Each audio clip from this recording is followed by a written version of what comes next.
fuck, he sounds desperate. So if there is a time for him to push, and I think that's why he's getting so desperate, because like, now's the fucking time. Talking about game planning and all this type of stuff and all that, it's like, yeah, all right, mate, you did good, but you know, I've got power, I've got all that type of stuff, and then you ain't gonna outwork me. I'll squash the germ.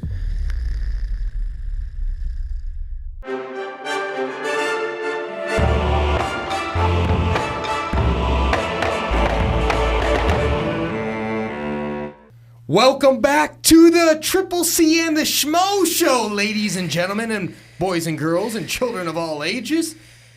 He's Triple C, I'm the Schmo, and we're in person for episode 2. Exciting, Schmo. Excited to be here in your hometown, man. Just excited, man. Let's get this ball rolling. Yeah, let's get it rolling. Now, talk to the Schmo for a second, man. Why so angry right off the bat? You know why? Because Alexander, the average, he's not taking me serious, Schmo, and I have a problem with that. I really do. Well, that's why we're starting off with this gold medal moment. It's our opening segment with Alexander Volkanovski, because you're right, Triple C. He was sitting in that exact same seat on the Schmo Zone podcast. Disgusting, man. Last week, man. And the Schmo asked him, man. We asked him about how he sees you as an opponent. He respects you and all that. And the Schmo showed you that clip. How do you feel about all that? You know what? This is the thing, Schmo. He respects me, but I also feel he's afraid of me. That's ultimately what I feel like. I think there's nobody left. You're gonna fight. Well, you're gonna fight Max Holloway again. You're gonna beat him again. Who's next? Who's next after that? Nobody. You know, there's one man. You want to stay active. There's one man that wants to fight. That wants to fight you. And his name is Triple C. It's plain and simple. He's talking about, you know what, Cejudo wants to, the right timing and blah, blah, blah, this and that. But you know what, Schmo? I see it a little bit different. I think I should skip the line completely. You know why, Schmo? Because I deserved it. Because I am one of one. It's not George Masvidal. I am one of one. And I believe that rightfully so. I believe that I can go in there and I can just take him out. I don't need a tune-up fight. I want you, Alexander the Average, and I want you 6 feet under. So what about all the other featherweight prospects? The Giga Chikadze's, he's calling them out. And he says those guys are waiting in line. Do you not care, man? You go ahead. I really don't care, because it's my career. You know what I'm saying, Schmo? It's my career, and I feel like the matchups, I feel like my credentials, my accolades speak louder than my words. Like in reality, if you really sit down and think about the history that I've done, becoming the youngest history and to win the Olympics in 2008, I was 21 years old. Beating the greatest mixed martial artist of all time with the most title defenses, 11, and beating him, and then going on a rampage and knocking out TJ Dillashaw on EPOs, knocking out Marlon Moraes, knocking out Dominic Cruz. Why wouldn't you want to give me that title fight? To me, it makes perfect sense. I talk a lot of shit. Why don't you shut me up, Alexander the Average? I'm right here, dude. What's up? You want to stay active? Talk is cheap. Giga could wait. All these people could wait. I'm the real fight. You're 2 inches taller than me. Congratulations, shorty. Let's make it happen. So are you saying right here, right now, that you're not willing to take a #1 contender fight to get the opportunity to fight? Absolutely not. I am entitled. I am entitled to fight whomever it is that I want to fight. As long as he says, I want to fight Triple C. Once he says, I want to fight Triple C's, that's it. We will send over the contract. We will make it happen, and that's it. And we will both make money. How about that, you little shrimp? So let me ask you this. How many fights are technically left on your contract before you retire? I believe 3 to 4. I believe 3 fights, actually. Okay, so 3 fights. Now, talk to the Schmo for a second. Obviously, GSP coming back and beating Bisping for the middleweight title, it didn't help your cause here. If Uncle Dana said to you, Triple C will give you the fight with Volkanovski, but we don't want you to retire off the bat, are you willing to defend the title if you win? I am willing to defend it. I am not GSP. I will say something about this. I'm going to hurt some of you Canadians. GSP came back. He cherry-picked. Michael Bisping. Who the hell have I ever cherry-picked? As a matter of fact, I'm an underdog against this guy. GSP wasn't even an underdog with Michael Bisping. How are you going to come back after a 3-4 year layoff and not be the underdog? You know why? Because he cherry-picked. The differences between me and GSP is I'm not cherry-picking. I want Alexander right now. He had an amazing performance. I fought Demetrius Johnson when he did that flying arm bar and everybody thought he could walk on water. I beat him right after that fight. It's the same shit here, Schmo. Alexander the Average. Alexander Strokanovsky. What's up, dude? That's all you have to say is I want to fight Henry Cejudo, and we all make money, and you're going to take that L, plain and simple. So you heard it here, folks. He's willing to come back. You get the Volkanovski fight, and you're willing to fight again afterwards. Of course, man. Of course. You know me, man. I'm greedy, Schmo. What do you like the sound of 5C? 5C. Hey, man, it works out well for Cinco de Mayo, May 5th, man. 5C. Hey, that's marketing 101. Maybe we defend it in Cinco de Mayo. Okay, how about that? Oh, hey, you're a hot commodity, Triple C, because let's go to the silver medal moment. No secrets now, man. You're training with Weili. Zhang Weili. Let me tell you something. She came to the United States to fight. Ready? She's training with you, Triple C. What's it been like, man? Oh, man, it's been experience. You know what I mean? Like, when I talk about Zhang Weili, she is literally a Ferrari. The only problem is she needed those Ferrari engineers. She needed that right oil, and she came out and she got the wrestling. Dude, if I was to tell you, Schmo, the stuff that she's picked up on, like, this is literally Zhang Weili 2.0. So I want you to lock your doors, hide your thugs, and give us all the roses, because Weili 2.0 is coming for all of you. So we have Zhang Weili, and obviously the cat's out of the bag. Deiveson Figueiredo is now coming to fight ready to fight the Trilogy, getting ready for it against Brandon Moreno, someone you have a history with too, man. So what's this all about, man? Oh, you want me to spill the beans right here, right now, Schmo? Of course, man. It is true. The rumors are true. Deiveson Figueiredo is coming. If you can't beat him, guess what? Join him. And he's doing the right thing. Because you know why? I used to train with Brandon Moreno. I've been with Brandon Moreno for I fought him when he was my main training partner when I fought Demetrius Johnson. But at the same time, I know all his tricks and all his trades. Like, a lot of people think Brandon Moreno was just all of a sudden he got cut and he got good. No, he's always been good. He's always been at the highest level, but he's always also been a mental midget. And I'm here to tell you, man, there is one time, Schmo, that I will tell you this story, is there was one time when none of my training partners showed up, and I think it was like my last sparring day getting ready for Demetrius Johnson, and he was the only one there. Let me tell you something. I put a beating on Brandon Moreno for 5 rounds, because it's different when somebody alternates and gives you that feel and they get a chance to crack you more or even get you. But when that one time nobody showed up, he knows what happened to him. It's all on tape too. So why the bad blood, though? Why are you turning on him? It's not because you know what? Because once we got on the Ultimate Fighter, which I helped him get on the Ultimate Fighter, we did the whole team pickings, and it happened to the game plan was not to pick him first, because nobody was gonna pick him. Nobody knew who he was.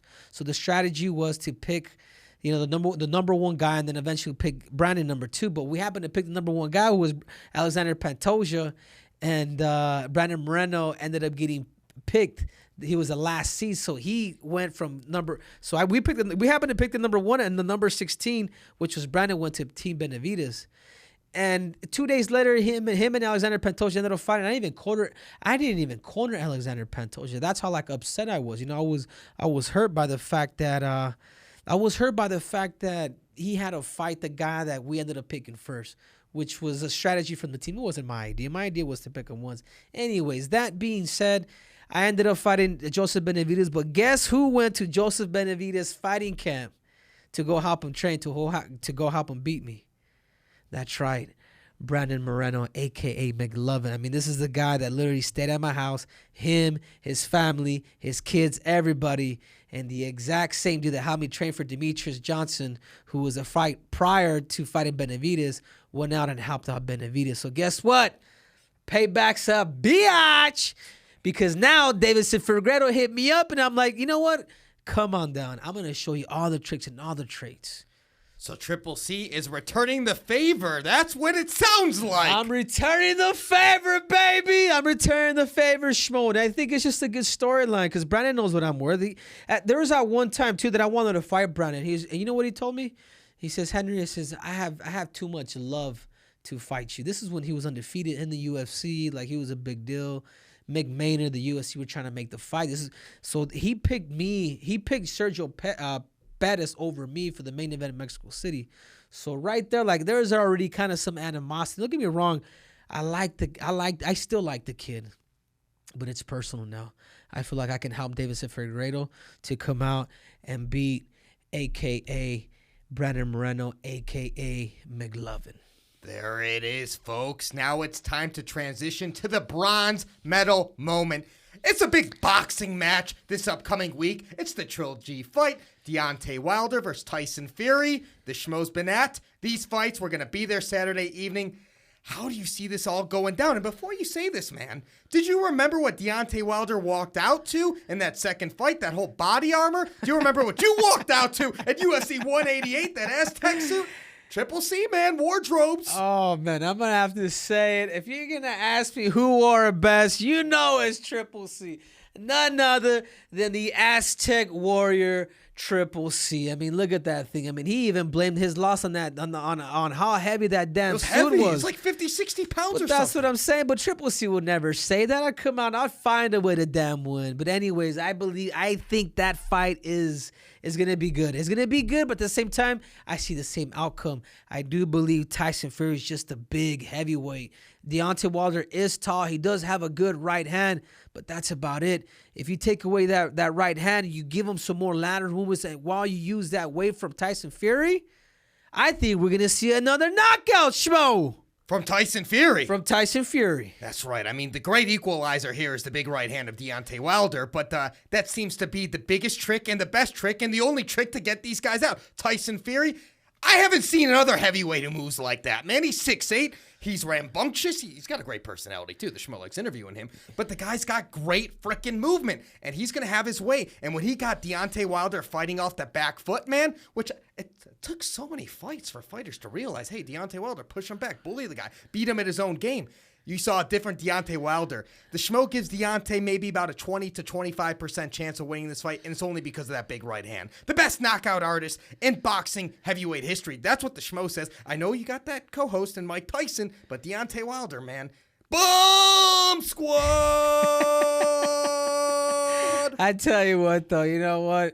Uncle Mike winning the world championship and the youngest in history at the age of 20, his body work, he wasn't just relying on that one right hand. Yes. Deontay Wilder relies on ability. Mike Tyson is a true inside fighter. I mean, he's got combinations to the body, uppercuts, left hooks, right hands. I mean, you name it, Schmo. Well, he is called the Bronze Bomber, and this is the bronze medal segment. You know, he's a bronze Olympian, Deontay Wilder. This show segment is pretty fitting.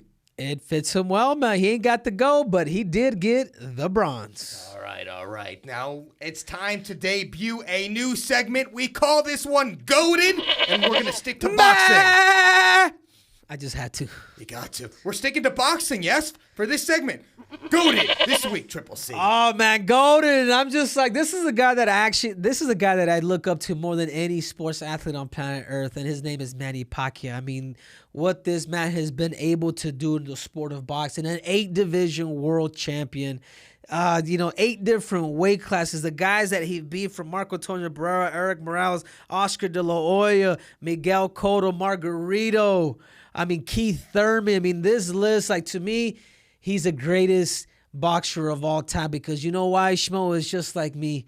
Numbers don't lie. 8-division champion, the only one in history with 8. 8-division champion. The only shame here is he fought Floyd Mayweather way too late. 2015, they were in the mid to late 30s, man. That fight should have happened in their prime. Yeah, 7 years later, you're going to fight somebody. This is why I consider Floyd the greatest defensive boxer of all time. I don't even consider Floyd Mayweather the greatest welterweight of all time in boxing because he just didn't fight the best at their prime. If he really wanted to be that person like Manny Pacquiao, he would take the crown. But for that reason, it's Manny all the way. And I will say this because, I don't know if you know, but Manny Pacquiao is running for president. Oh, the Schmo knows. In the Philippines. And he retired, man. I listened to his whole interview. He's thanking all kinds of 50 of his family members. You had to go listen to the whole thing. But he's giving thanks to the sport of boxing, to Freddie Roach. It's impressive because we're looking at the next president of the Philippines, baby! And Triple C, I don't think you know about the Schmo's history with Manny the Pac-Man Pacquiao. We broke bread at the senator's house. We had a meal. We love that Filipino food. They kept coming, and we also ran with him. We did like a 4-mile run in Los Angeles. Pull up that picture. We got the Schmo with his hands lifting up the number 1. I think he was training for Adrian Broner a few years ago, and the Schmo's been in Manny Pacquiao's camps recently. Good old Freddie Roach, Wildcard Boxing. We get the COVID test. We go in there. We watch him. Man, that guy's got amazing calves. Man, and I tell you what, Schmo, you should be honored, man, because you're one of the last people to ever break bread and run with them, because those days of him running out in Los Angeles at that park are done. The dude is officially retired. He wants to help the Filipino people. And that's it, man. Congratulations to you, Manny Pacquiao. There it is, folks. And now it's time to debut the SNN, the Schmo News Now segment. All right, ladies and gents, we got some fight news that broke this week. Sugar Sean O'Malley's got an opponent, and he's not fighting in Madison Square Garden. He's fighting December 11th, UFC 269. We love that, 269.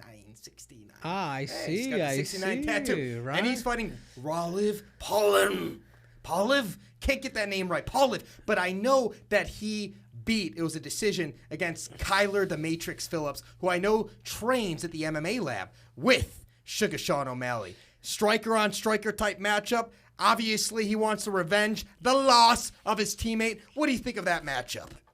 I think either one could win, honestly. I think Sean, what he's lacking is just experience of being able to weather the storm. As we saw, he cannot take a kick to save his life. I mean, he'll literally probably roll his damn ankle freaking typing. I mean, it's ridiculous. But that Brazilian is just a warrior. He doesn't have all the technique and all the tools. And if we saw that fight with Kyler Phillips, the dude just brought the heat. When you bring the heat, that makes you dangerous. Yeah, you may not have the best right hand. Yeah, your hook may suck. Yeah, your takedowns absolutely probably suck too. But if you come out and you fight a guy like Sean and you take that ditch from him, you bring that pressure, you could break him too. So let's not overlook him. And by the way, that kid is top 15. Sitting to your right, you're sitting in Volkanovski seat, but to the right was Dan the Hangman Hooker. He's got a big fight coming up against Islam Makhachev. That's going to go down in Abu Dhabi. He's stepping up, man. Short notice fight. That's a huge news. Man, that guy's got balls. He's got balls, the Hangman. He said in the Schmo Zone, in that seat right there, that he'd fight him December, January. Hey, the boss man called him up. Money talks. He's fighting October 30th, UFC 267. But that's exactly what it is. Having balls and doing it for the money, Schmo, are two different things. I actually don't mind Dan Hooker, but I think he's better than what he really thinks he is. He's okay, but I think Islam is just too much for him. His base of wrestling is just gonna overshadow whatever it is, whatever kicks, knees, and elbows he's trying to do. So for that reason, I gotta go with my brother. Makhachev is going to come out, and he's going to get on top of him, and that's all she wrote. Well, I guess the debut of the Schmo News Now has got comments from the peanut gallery, but well-respected comments, of course. And the final piece is the news with Triller. They've lost this Teofimo Lopez and Cambosa's fight. The Schmo doesn't think that Triller's going to be there. Triller, get your shit together! All right, yeah. 2022, is it going to be a better year than 2021 for Triller? Or is it going to be the last year for Triller in combat sports? Who knows at this point? But you know what, Schmo? I do love what Triller's doing because they are giving the majority of the money to the fighters. I mean, Vitor Belfort made $4 million. Vander Holyfield made millions on top of that, yes, too. But how much did they lose, though? They had to pay, obviously the California State Athletic Commission, they probably had to pay Staples Center. They moved the venue over there. You had to pay Trump and all that kind of stuff. Where's this money coming from, Triple C? Where's the money coming from? I have no idea, but I'll be honest with you. That show in Florida was a spectacle. I actually enjoyed it. Too bad, so sad is that they're running out of money, man. I think we're probably not going to be able to see Triller that much because they just burned too many bridges with too many fighters, and I know Uncle Mike is not too fond of him either. All right, there it is, folks, and now it's time to debut the Ask C Anything segment. No correlation to that website once upon a time that started with a J. Ask it all, baby. Ask it all. The king of cringe is here, and to give it to you guys hot and ready. What's up? Yes, that's right. We went on Twitter. We asked you to use the hashtag AskCAnything, and you didn't disappoint. You came in with those questions. We got the first question from Jack Editon. If you could choose one fighter to train next, who would it be and why? I already have it. His name is Deiveson Figueiredo. Why? Because he's fighting McLovin. And there is, I think Brazil needs to rise again. And I believe that I have all the tricks and all the traits to have Deiveson Figueiredo beat out a.k.a. Brandon Moreno, a.k.a. McLovin. The next question's from Big O Pumpkin. Would you ever box the GOAT, Jake Paul? First of all, Jake Paul, you absolutely make me sick. But at the same time, I'm actually starting to like the little hoe. You know why? Why? Because he's bringing a lot of attention into the fighter stuff. If you know what I'm saying, Schmo, we won't bring it up here. But anyways, of course, man, but that's easy money, man. This dude will not make it past 3 rounds. I promise you with Triple C. Next question's from @InfestedJoker. Do you carry a ladder around every time you need to kiss your girl? Not a ladder, but a stool. A stool will do, and I do take it. She is about 4 to 5 inches taller than me, but I tell you what, people hate the game. I thought you also got those platform shoes too. Don't you still rock those platform shoes? Of course, that's on top. That's on top of the stool that I have. So, you know, if you ain't cheating, you ain't trying, Schmo. Well, this would be a great time just to interject and just to say, happily married now, Henry Cejudo. Congratulations! Da, da, da, da. Ladies, I'm officially out the market. Stop sliding in my DMs because I'm officially married. And that's it. I got married, Schmo, a couple weeks ago through the court, and we're gonna do a big wedding sometime in Brazil in the near future. So I'm excited, man. I'm already marriage is tough, let me tell you. All right, 3 questions. That's all we got time for today, Triple C. We're on a tight ship, man. We already blew through this time, episode 2, and apologized already again. But you're sitting in Volkanovski. Can we stop bringing this dirtbag's name up? He absolutely makes me sick. Had to see you in person, impromptu show back in the Schmo Zone studio. We appreciate you. What's your name?